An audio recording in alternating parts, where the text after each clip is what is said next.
사랑하는 여러분, 한 주 동안 평안하셨습니까?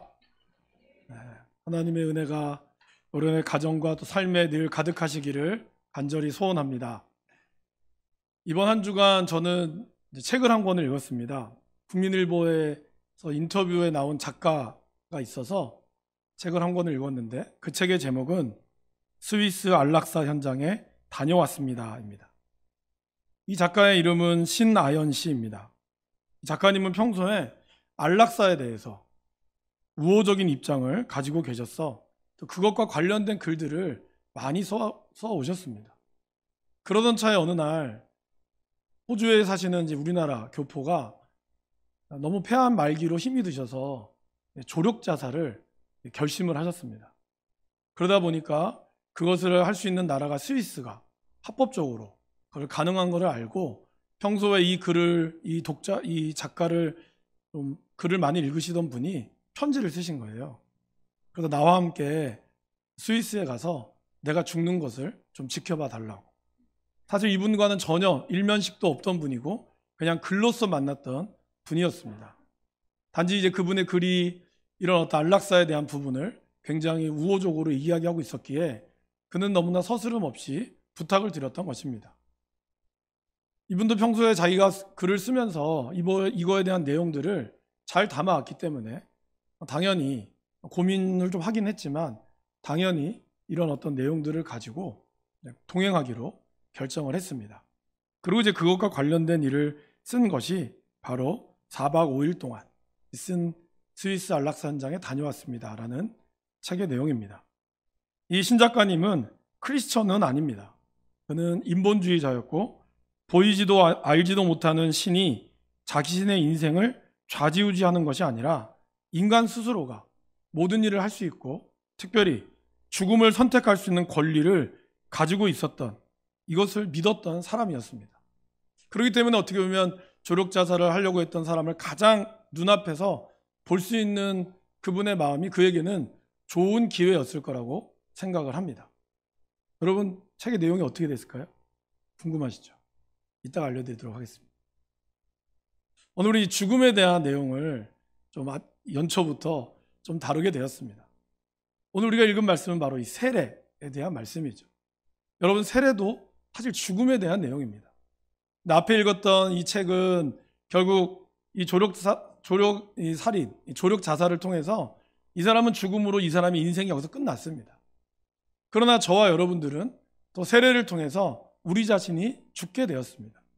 그러나 우리는 그 죽음으로 끝나는 것이 아니라 새로운 인생을 살게 되는 전혀 다른 형태의 모습이 바로 이 세례라는 거 할 수 있습니다. 그리고 또한 놀라운 사실은 세례를 받기 이전의 삶과 세례를 받고 난 이후의 삶은 전혀 달라졌다라는 것입니다. 우리가 예수님 안에 거할 때 하나님께서는 우리를 통하여 온전히 새 일을 이루시는 것입니다. 오늘 우리가 읽은 이 예수님의 나타나심, 이것은 바로 이전 것에 대한 종말을 고하고 예수 그리스도 안에서 새로운 시작을 알리는 메시지였습니다. 오늘 예수님은 이 세례, 처음으로 등장하는, 우리가 크리스마스 때 예수님의 탄생을 함께 나눴습니다.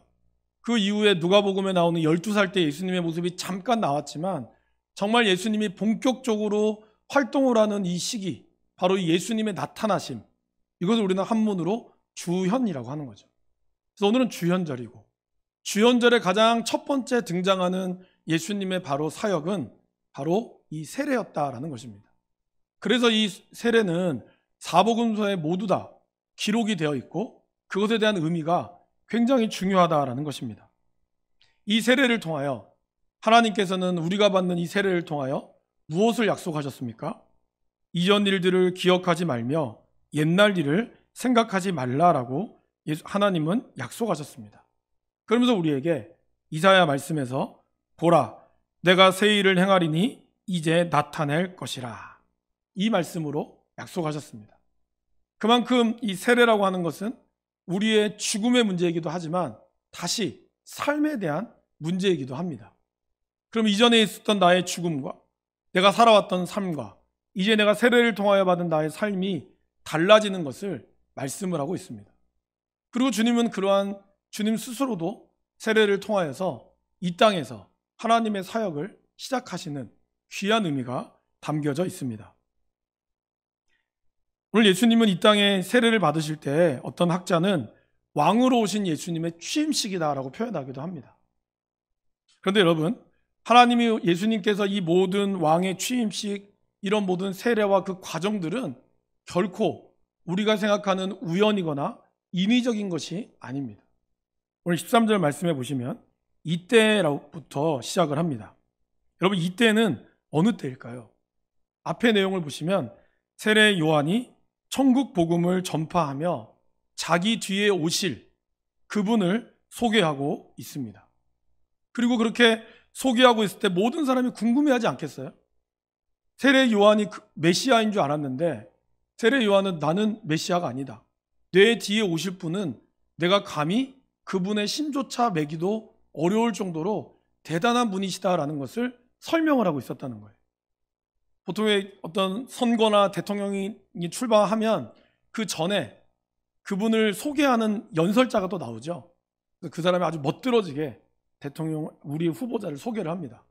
그런 것처럼 세례 요한이 앞에서 이렇게 사람들을 확 모아놓고 모든 사람들을 모아놓고 모든 사람들이 기대하는 순간 내가 메시아가 아니라 내 뒤에 오실 분을 소개하고 있다는 것이죠.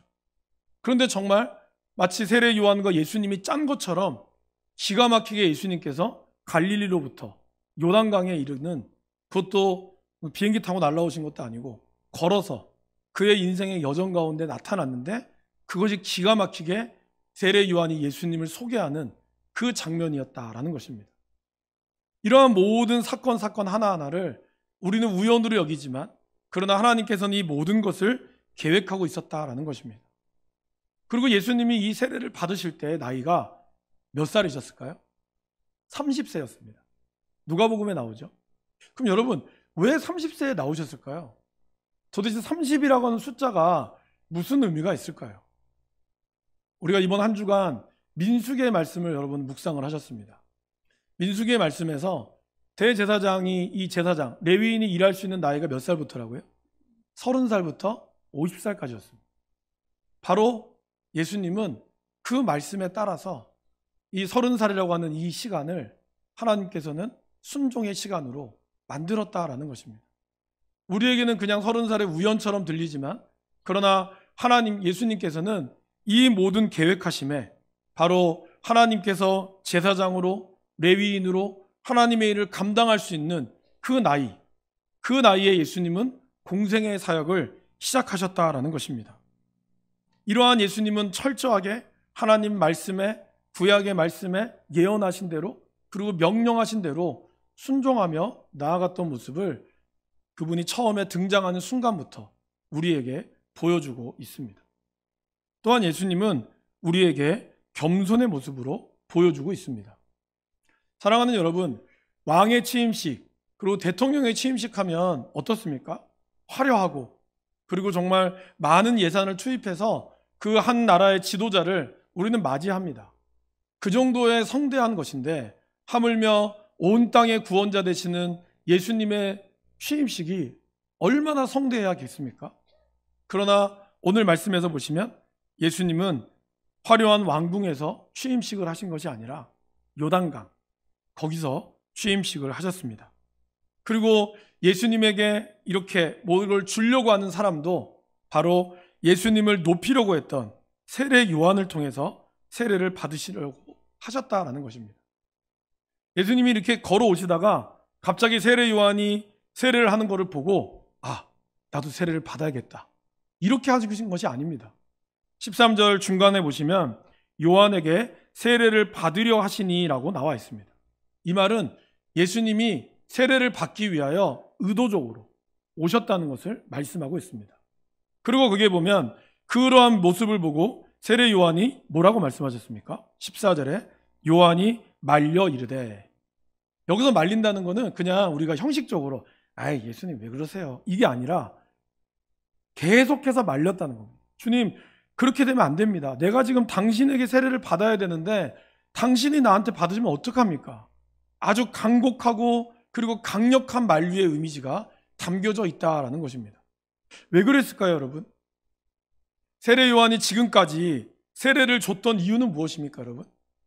죄인이 하나님 앞에 나오고자 할 때 세례 요한이 세례를 주려고 했어요. 그러다 보니 거기 있는 사람들에게 뭐라고 얘기했습니까? 독사의 자식들이라고 이야기했어요.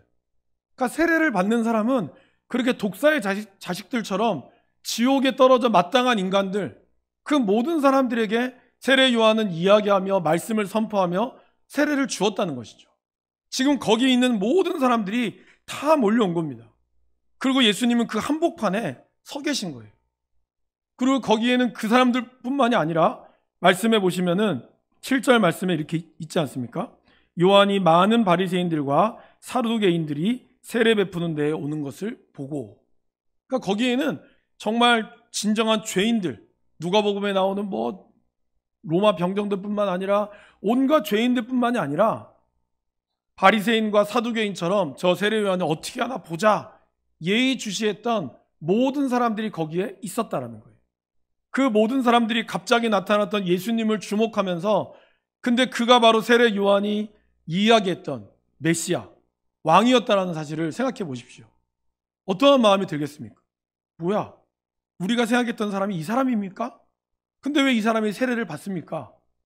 세례는 죄인들만 받아야 마땅한데 아무 죄도 없으신 그분께서 이 땅에 내려오신 것도 정말 우리가 감격스러운 일임에도 불구하고 당연히 이 땅 가운데서 오히려 우리에게 세례를 베풀어야 될 그분께서 친히 죄인으로서 세례를 받으려고 하는 이 모든 모습이 요한에게는 당황스러울 것이고 모든 사람에게도 혼란스러울 것이었을 것입니다.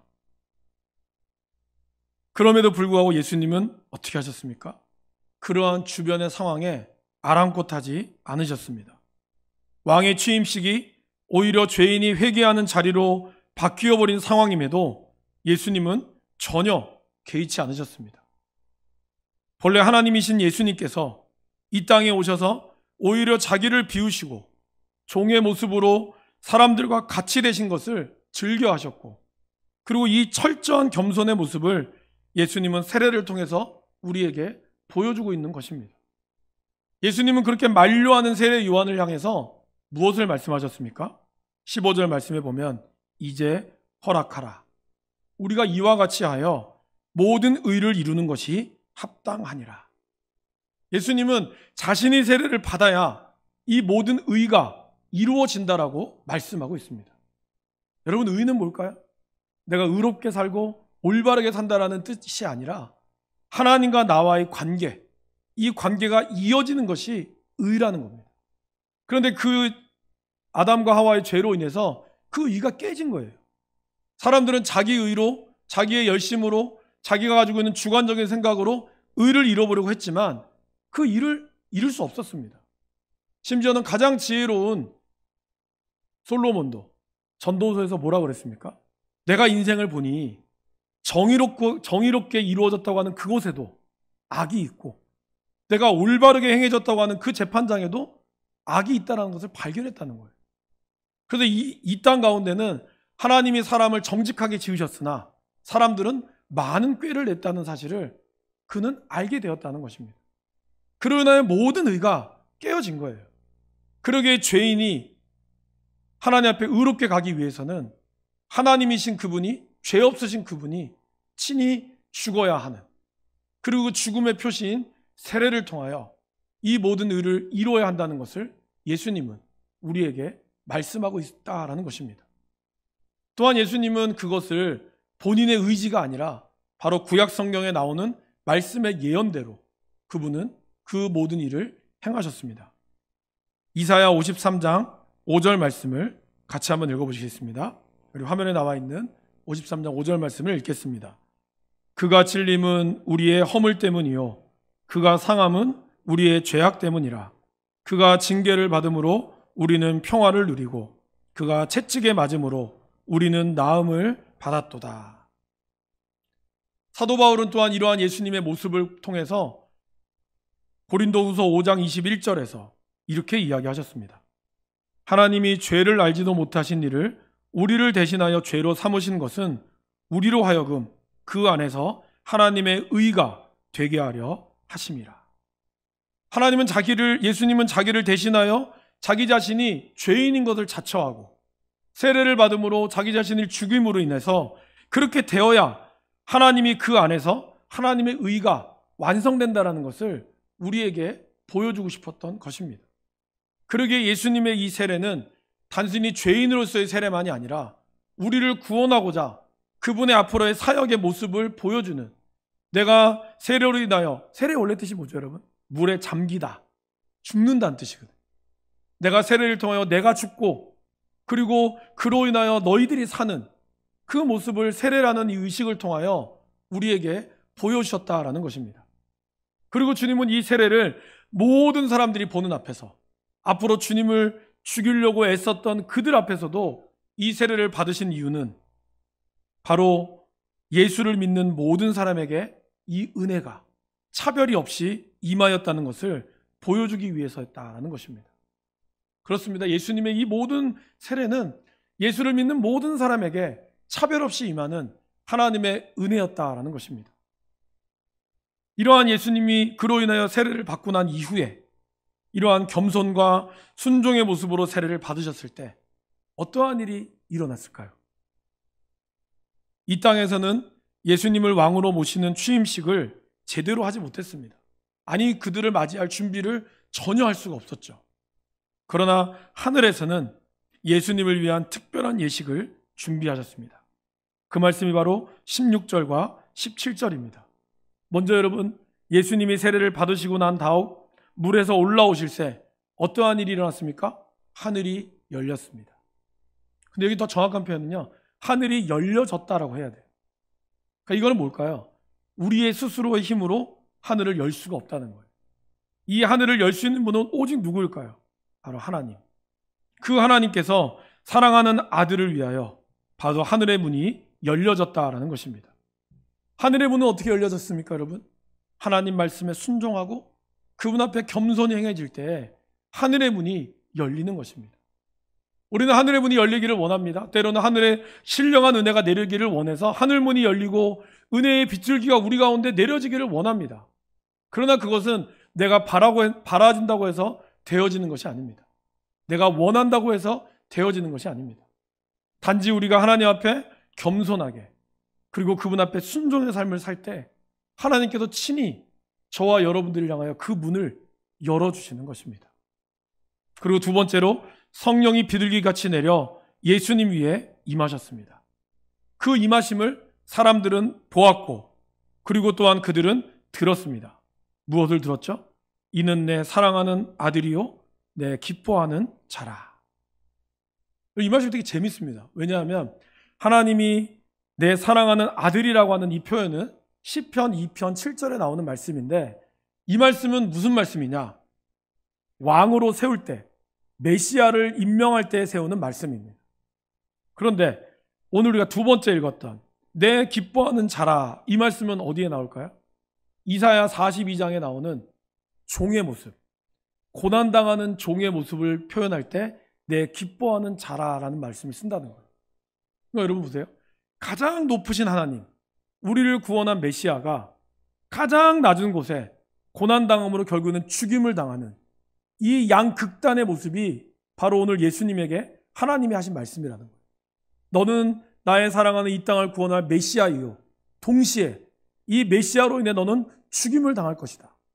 이 두 가지의 양극단의 모습을 우리에게 보여주므로 하나님은 하나님의 말씀이 바로 죄인이 회개하러 온 줄 알았는데 죄인이 아닌 왕의 오심을 그곳에 있는 모든 사람들이 보고 듣게 되었다라는 것입니다. 그리고 이것이 바로 하나님의 왕으로서의 모습, 결국에는 죽을 수밖에 없는 이 모습, 그것을 오늘 세례를 통하여 하나님은 예수님의 길을 쫙 한 번에 보여주셨다라는 것입니다. 예수님의 사역은 겸손과 순종으로 이루어졌고 그리고 성령의 임하심으로 이 사역이 시작하였다라는 것입니다. 사랑하는 여러분, 오늘 우리의 사역은 어떨까요? 오늘 우리가 주의 일을 감당한다라고 이야기하면서 오늘 우리는 정말 하나님 앞에 온전히 순종함으로 그리고 온전히 겸손함으로 우리는 이 사역을 감당하고 있습니까? A.W. 토저라고 하는 이 신학자는 현대교회에 대해서, 특별히 성령의 임하심에 대해서 아주 통찰력 있는 말을 하셨습니다. 만약 성령이 오늘날 교회에서 떠나가시더라도 우리가 하는 일의 95%는 그대로 진행될 것이고 아무도 그 차이를 모를 것이다. 이게 무슨 말일까요, 여러분? 성령이 없어도 교회는 돌아갈 수 있다는 겁니다. 아무 일 없이 그냥 흘러가는 대로 매 주일마다 예배 드리고 또 각자의 봉사의 자리에 서서 다 돌아갈 수 있다는 거예요. 근데 우리는 그것이 성령이 계신지 안 계신지 차이를 모른다는 거예요. 그럼 얼마나 슬플까요? 우리가 정말 교회 일을 한다고 하지만 정작 우리 안에 성령의 일하심을 경험하지 못하고 그냥 세상과 똑같이 예배드리고 또 봉사하고 남들 도와주니까 도와주고 교회 아닌 다른 곳도 봉사 많이 하거든요. 그런 수많은 일들을 하는데 교회도 아닌 우리와 똑같은 일을 하면서 우리는 그것이 성령이 하는 일인 것처럼 착각하고 있다는 거예요. 진정으로 우리 안에 겸손과 순종의 모습이 없이, 그래서 성령의 임하심도 없이 우리는 그냥 잘 돌아가니까 아무 문제 없다라고 착각할 수 있다라는 것입니다.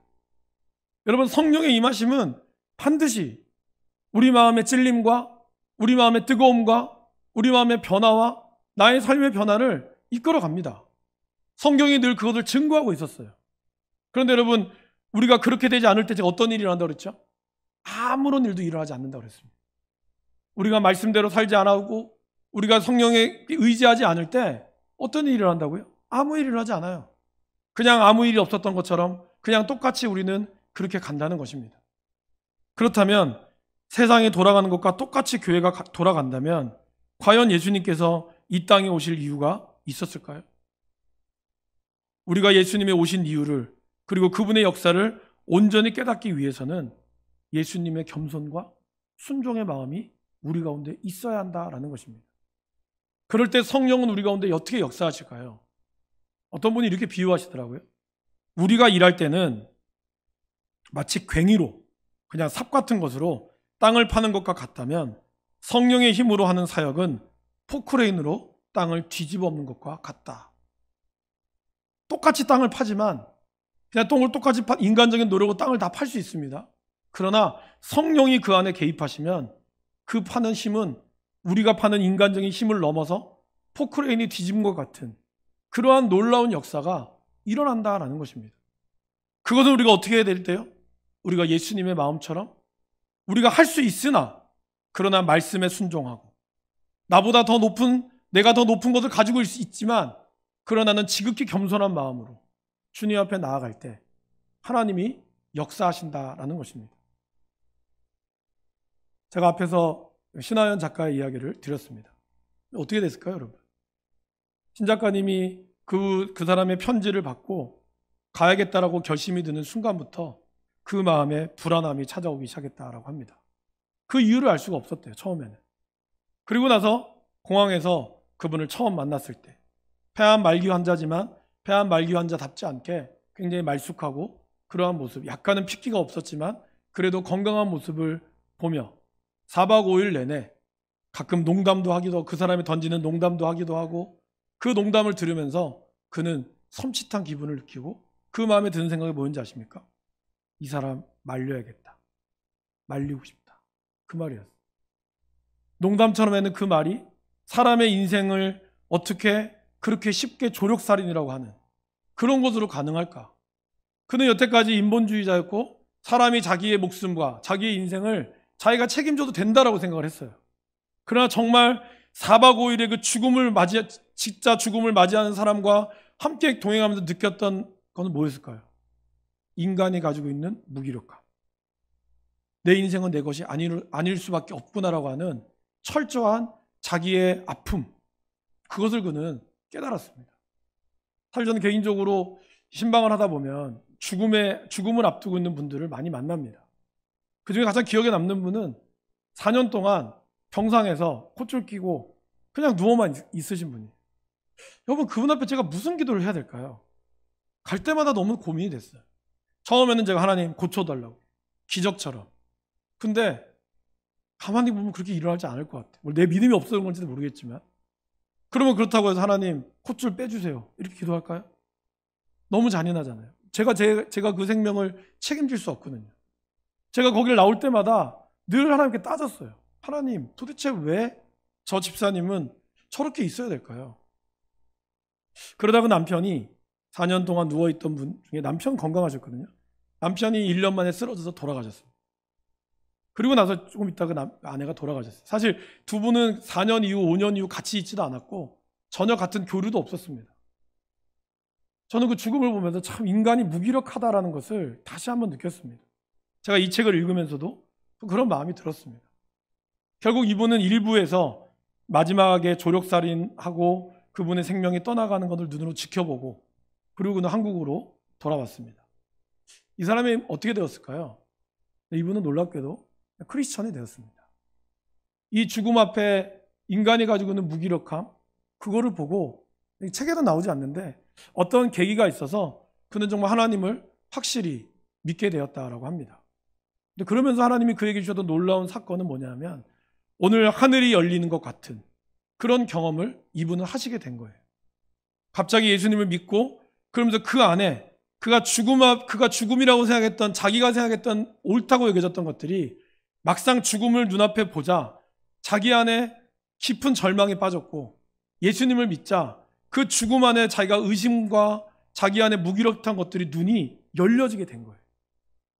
그리고 그는 누구보다 안락사를 반대하는 입장에 확고하게 섰습니다. 2부의 내용은 하나님을 믿지 않는 무신론자라든지 인본주의자들의 질문, 그가 평소에 겪었던 질문에 대해서 아주 확고한 대답으로 그가 책의 내용을 쓰고 있습니다. 내용은 그거죠. 예수님은 살아계시고 확실한 그러한 믿음을 가지고 나아가야 한다는 것을 그는 담담하게 쓰고 있지만 아주 힘있게 쓰고 있습니다. 그 책을 덮으면서 그리고 오늘 이 말씀을 준비하면서 우리 안에 있는 과연 이 죽음, 여러분 우리가 세례 받은 지 오래되셨죠.